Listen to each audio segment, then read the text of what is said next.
What's going on, y'all? So listen, baby. Woo.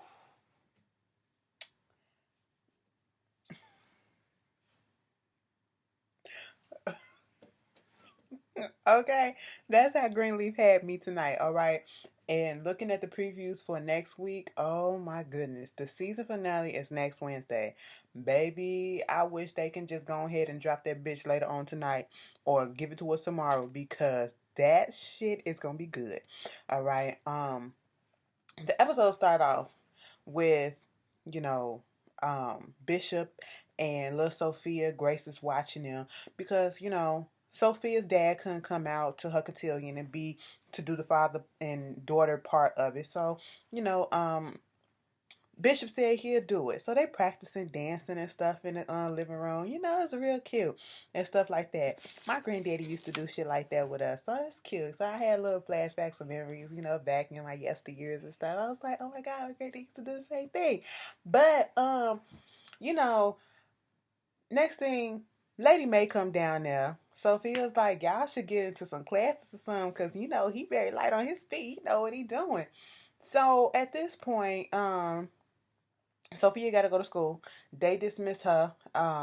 She's still talking. Lady May is saying that, Marisol might not be coming in. She's not coming in because her husband is in the hospital. And she might not be coming in for the next week. He's in the hospital for meningitis.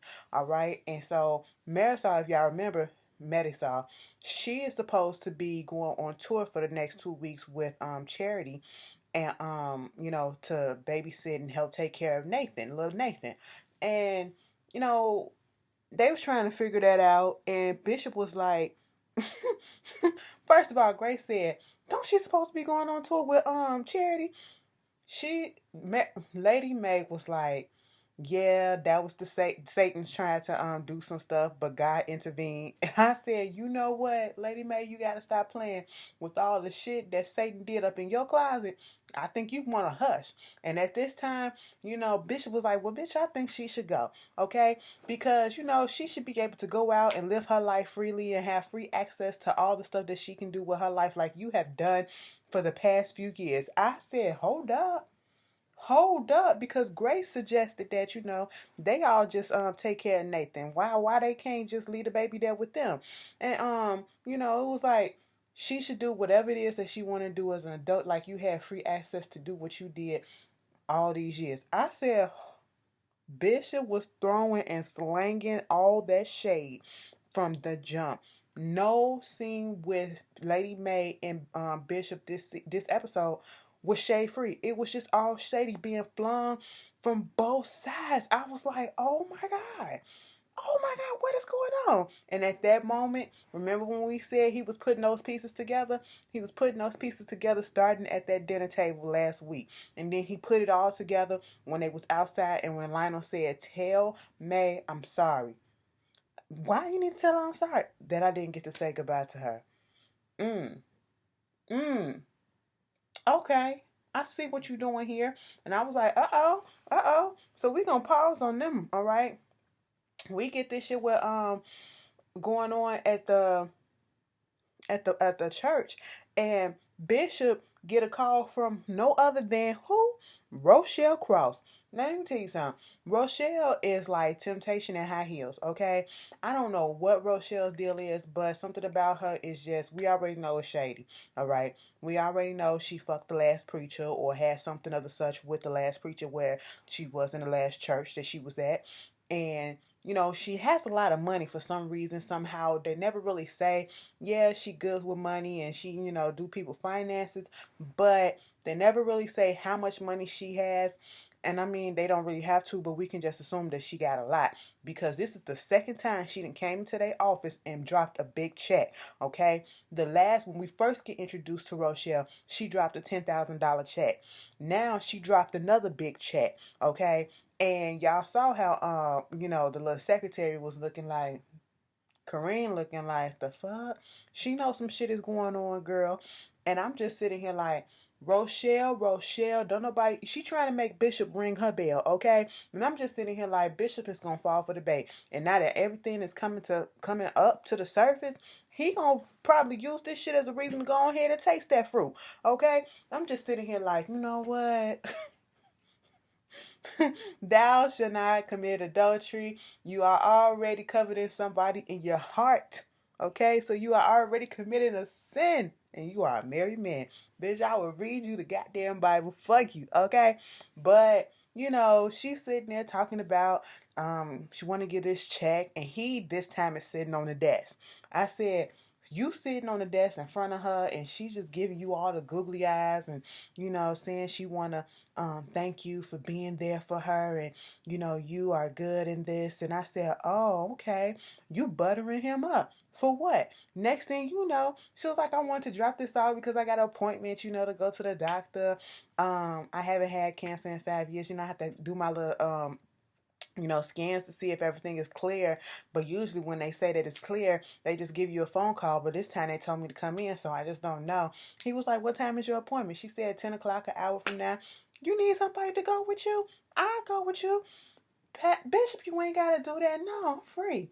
Bitch, he got up and he was happy. Corinne looking at him like, the fuck is going on? She said, hold on my calls and stuff. I'll be back in a couple of hours. I said, so they go to the doctor's office and, she a little nerves, okay? She a little nerves. And, she go up in there, they talking, yakking and keeping it up. And I said, y'all know, y'all doing a lot. You're doing a lot for me and I don't know how I feel about this because I just don't like people, regardless of the situation. I don't like people revenge cheating and cheating on, just by chance. You get married, you're supposed to just fuck that one person, and I know we human and we're imperfect, but this shit is getting messy. And you can't tell me Bishop can't tell what the hell is going on. So that goes to show that Bishop got a past of his own, okay? And I was sitting here like, Bishop did this before. He know what's going on. You can't tell me if we can see it, he can see it, bitch. So, day at the doctor's office, she goes in, she comes out, he says everything is clear. They was like, the reason why they wanted her to come in was to check her kidneys and all that stuff. Fine. They're talking. And she once again is putting on the extra, saying thank you. And he's like, God willing, you will be all right. And doing all this stuff. And they're literally this close to each other. I'm sitting here like,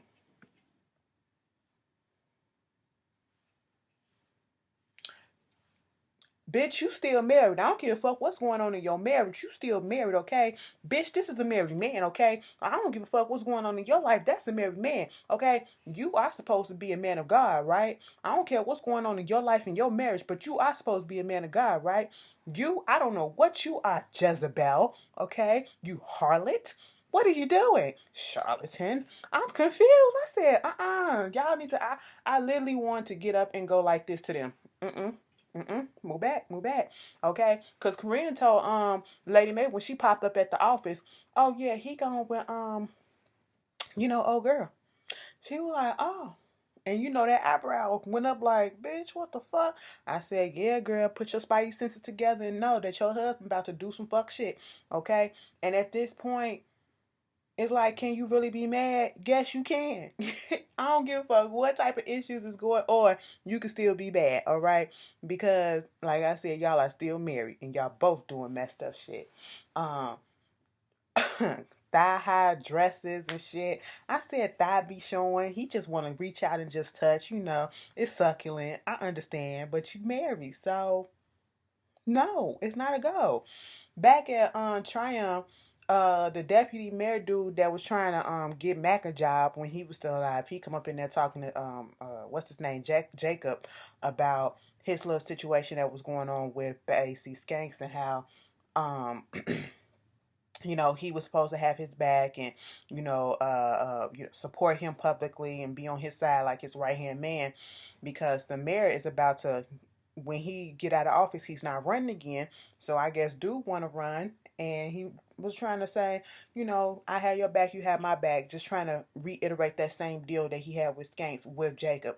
Jacob was like, fine, I'll think about it. Okay, cool. We get this shit with May and Charity. you know, Charity just want to go out here and live her life, okay? That's all she want to do. Charity don't want to just stay stuck in the church. She don't want to just stay stuck in Tennessee and just stay stuck with her family. And I just don't understand how come the kids have never broken free. Like Jacob, it took Jacob this long to break free from the family and to get his own stuff. Grace went on ahead and broke free a long time ago, and they get upset because she did that. And I don't know what type of hold the mother and the is mostly May is trying to have over them, that they really are scared to do their own thing, especially Charity. You know, Charity still got to get fucking permission to do shit. She asking her mama, can she go on tour and can she do this and can she do? You are a grown woman who was married and who had kids. Bitch, you was pregnant with twins. Okay, R.I.P. to the little Eden, Eden Brooke, whatever the baby name was, but you just had a baby. All right, you had a whole ass husband.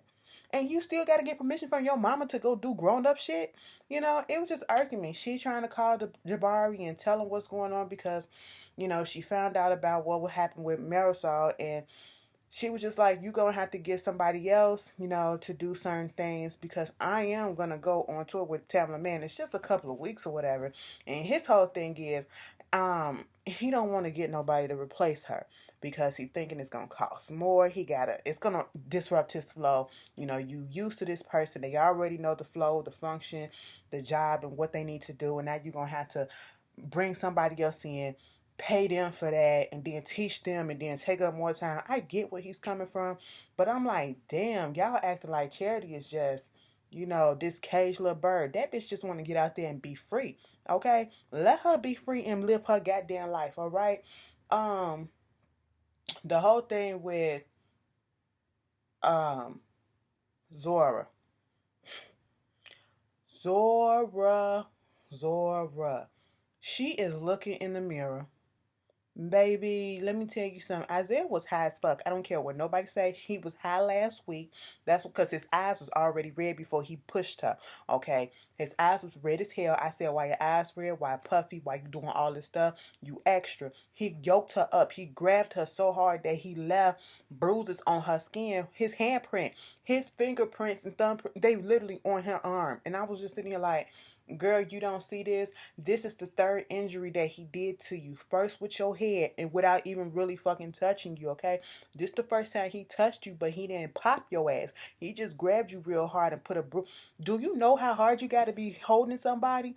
Sometimes some people bruise easily, like I bruise easily, but, sometimes most time people don't. Do you realize how hard you have to be holding on to somebody to put a bruise on their arm just from holding them real tight?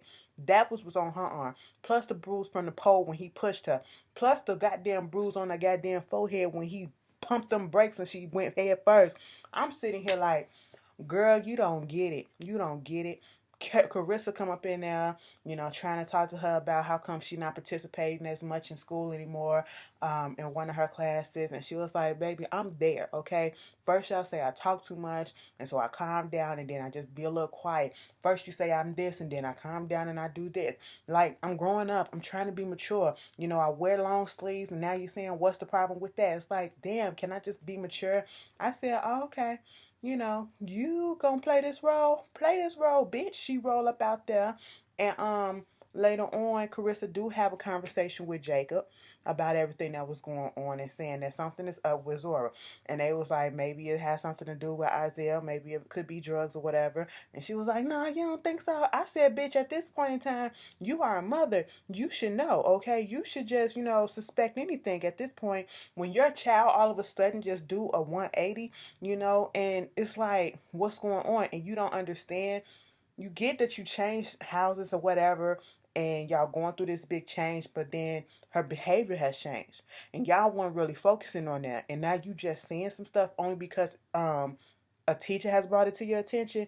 You should have been focusing on your children. That's that too. Where the little boy at? Okay, we don't hear nothing about the little boy. The little boy is ghost just like Jasmine. Little Yasmin was on fucking Power, alright?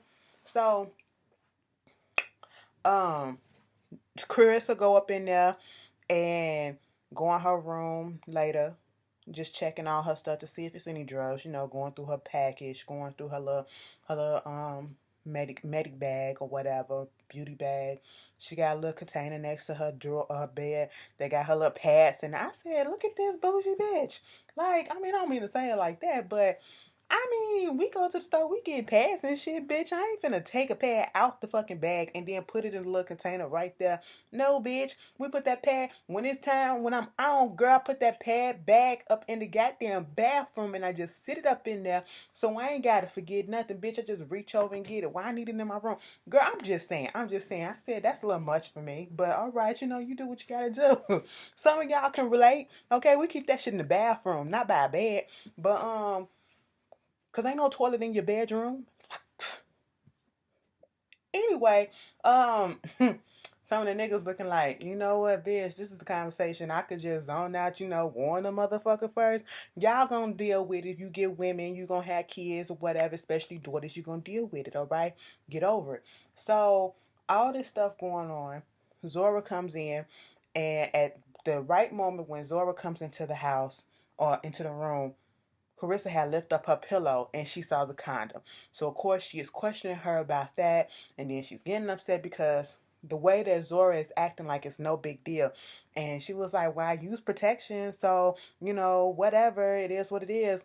And she was like, Mama, I don't know why you coming at me because I'm not fucking you, all right? I'm not trying to be you. I ain't gonna ever be you. It was like, bitch, I don't want you to be me, okay? She was like, I don't know what Zora, I can't remember what Zora said, but it was out of line. She was like, why are you in here looking at my stuff? And she was like, girl, I ain't trying to be you. Some way that she said something, it was disrespectful as fuck to Carissa, and Carissa slapped the dog shit. Bitch, when I tell you Carissa knocked the wind out of this girl, she said, boom. Zora fell right down there on that bed. I said, you better be glad the bed was right there to catch your fall, okay? Because she knocked you down. I said, damn, Zora, you just getting knocked around by each and everybody, okay? It don't make no sense, all right? Um, but she's sitting there trying to tell her, yeah, I know you're going to be doing this, but you got to be careful when I'm trying to look out for you. She's just giving her that motherly talk. And she told her, that little nigga, he ain't welcome back up in this house. I just want you to know that. She was like, all right, I guess. Grace and Grace and Darius still fucking around. And she fucking around telling Darius that, something's going on with my mom and my dad. I don't know what's going on. They supposed to have a little dinner date or whatever. He's supposed to come over and meet the family. And she was a little hesitant because they ain't really clicking right. And he was like, it's all fine for me because that's how my parents used to get down. We argue in front of people all the time. Y'all know that be some of the best times when you go over somebody's house and all of a sudden some shit pop off and your ass just be sitting there like this. Now, I really didn't want to come over here, but bitch, I'm glad I came because I done found some shit out that I don't think I should have known, but bitch is good, okay? That's how Darius was, all right? So they do have the little dinner. They have the dinner. They're asking Darius questions. He's talking about which church he grew up in or used to go to. And it was like, what church was it? Meg was like, what church did you go from? First Presbyterian. She was like, oh. I said, bitch, why you turn your nose up like that? And then we learned that his family, his father passed away, and then his mother died a few days after. And I've heard of things like that, they literally can't live without their spouse. That, when Sophia was like, that's beautiful. At first I was like, girl, that's death. That's not beautiful. But then when you think about it, when I just said, some people just can't live without their spouse. So it is kind of beautiful in a way, in a way. It's sad, but it's beautiful in a way. I was like, okay, I get you, girl. I get you.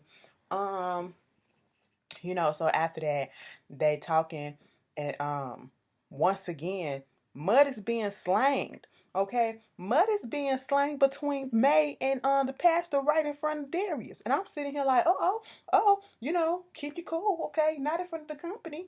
And Darius talking to Grace like, yeah, something is really up with your parents, okay? I noticed that because she was like, you did good tonight, but something is up with your parents, all right? It's like, yeah, we're going to have to fix this shit.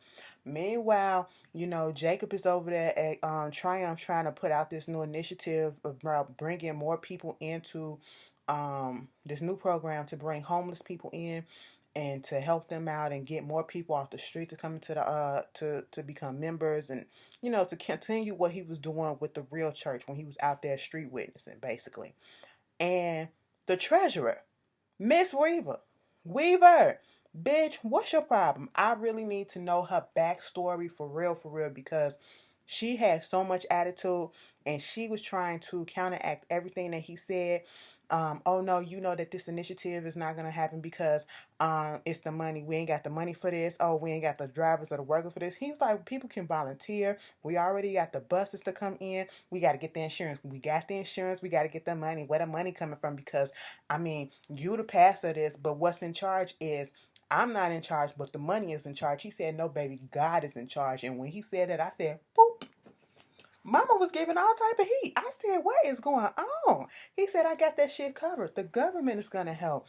Come to find out, he had the deputy mayor, said, I don't know, the way that he, at the, when they had that little meeting, not meeting, they had the Sunday service, and he introduced the deputy mayor who was sitting on the stage, and he was like, he gonna give a $75,000 grant. I'm thinking by the way that the mayor, deputy mayor looked, his reaction, Jacob just spun that shit up on him. That's what it felt like. Okay, so I don't know, but when they was saying all that and the people was cheering for it, and he put his little initiative out there, and everybody responded positively to it, Miss Weaver was sitting there in that chair looking like this. I said, did Jacob fuck you in the past? Like, and went back to his wife and all this stuff, and you mad? Like, I'm confused as to, I need to know her story. I need to know what it is. Is she on Team Skanks? Okay? Because she's giving off a lot of fever, and I just don't understand where it's coming from. Um, after that, speaking of Skanks, okay, Tasha get a phone call.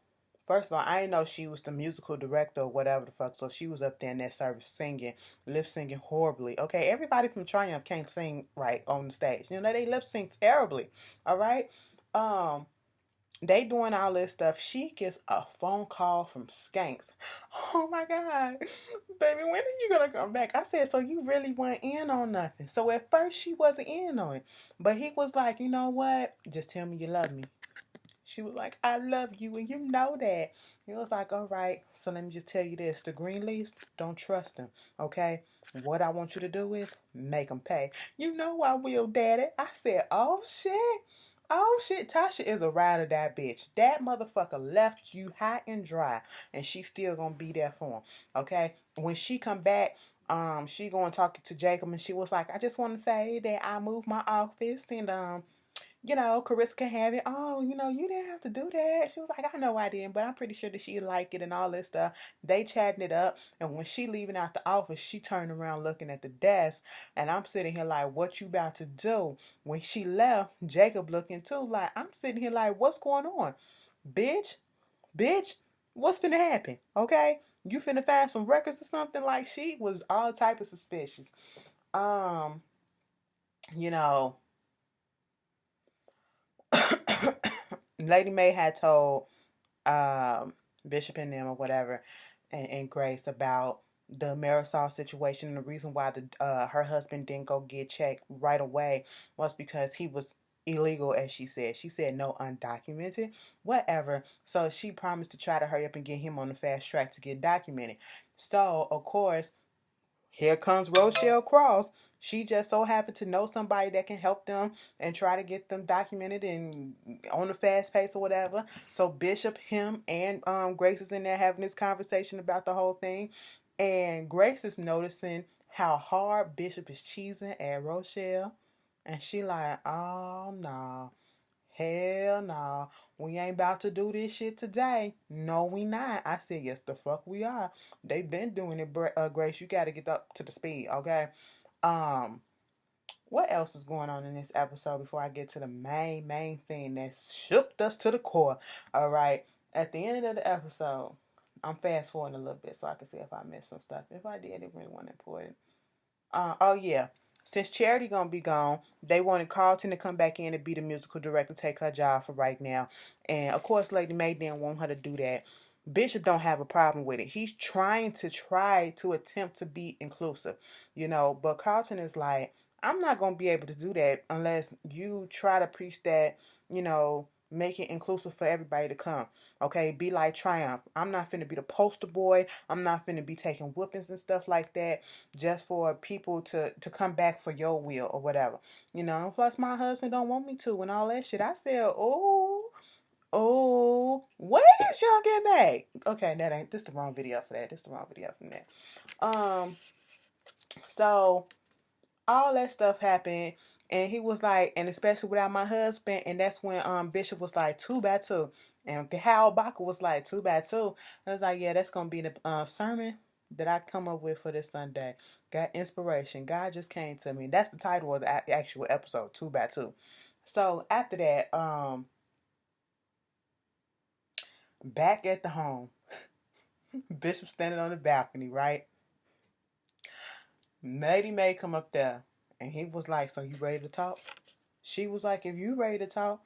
And it wasn't no, well, May, I need to ask you this. It was like, no, I know you slept with Lionel. I know you cheated on me with Lionel. I just want to know when. May was like, well, you know, we was going through a tumultuous time. He was like, was it that time that we took that breakup in the spring or some shit like that? And he said, she was like, you know what? I had the opportunity to leave you where I didn't, okay? And all this stuff. And he cut her ass off real quick. He was like, you know what? I did what I did with your sister. She was like, you did what you did with my sister and all that stuff. He said, yes, I did what I did with your sister. And I told you about it that fucking night when it happened. I said, so yes, it's confirmed because we was thinking that in the first season that Bishop and Mavis fucked around. Okay. He said, yeah, I did that. And I told you about it right the fuck away. You slept with Lionel. You developed feelings for Lionel and all this stuff. And both of y'all sitting up in my goddamn house all these years and not saying a damn thing. So yes, they both cheated, but what May did was worse because according to, well, in this episode, we're going to go by Bishop word. He said he told her what happened right then and there. And he said it was a one-time thing. But then Lady May, she did all this stuff back in the day and never told and was keeping that secret and was still bringing this man around. Mavis don't come around like that, okay? Mavis don't come around like that, bitch. Mavis coming back next week. All the shit finna hit the fan, okay? I was just sitting here like, ho, ho, ho, ho, ho. So y'all gonna go there. Bishop was fed the fuck up, okay? Bishop was fed up. I said, you know, it's a lot that's going on. I think Lady May gonna confront not Tasha, but Rochelle. And then I don't know, Bishop probably gonna fuck Rochelle in the next season. But Kevin is back. Kevin pops up at the last fucking episode, bitch. Now he want to be a daddy. You want to be a daddy now? And the way he was looking, it was looking like he was sure of himself now. I said, oh, so you comfortable? You found yourself, my nigga? And that's what it took. You could have told somebody. We would have understood. Damn. Fuck. You know? What else finna happen? Charity finna give up the goods to goddamn Jabari. She said, fuck being married before having sex. I'm finna go ahead and get mine. I said, Charity, go ahead and do you, bitch, okay? Do you. And then the cotillion gonna happen and Isaiah is gonna beat the shit out of fucking Zora. And I'm pretty sure Jacob is about to beat that little nigga ass. Bitch, and I can't fucking wait. Anyway, y'all, if I skip some stuff, let's put it down in the comments and discuss. This was a good episode. Of course, by the length of the video, y'all know it was for me. And y'all tell me how y'all feel. Let me tell you something. Put down some scandalous church stories. If whatever you go to pray, meet up for God, put down some stories that you had. I'm gonna tell you one right quick. So it was this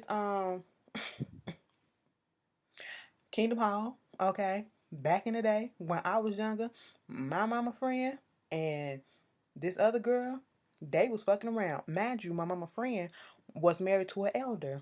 Mm-hmm. Mm-hmm. That shit spread like hot fire. Bitch, and come to find out, them two was fucking around for a minute. And then only one person got in trouble. The lesbian, alright. But the girl who was married to the elder, she lied her ass off and made it seem like it was old girl that initiated all the stuff. I said, bitch, it was juicy. I'm gonna go into detail later because this video long enough, but y'all remind me to go into details. It was a mess. Put y'all shit down in the comments because you know I'm nosy. Y'all have a good night. Peace.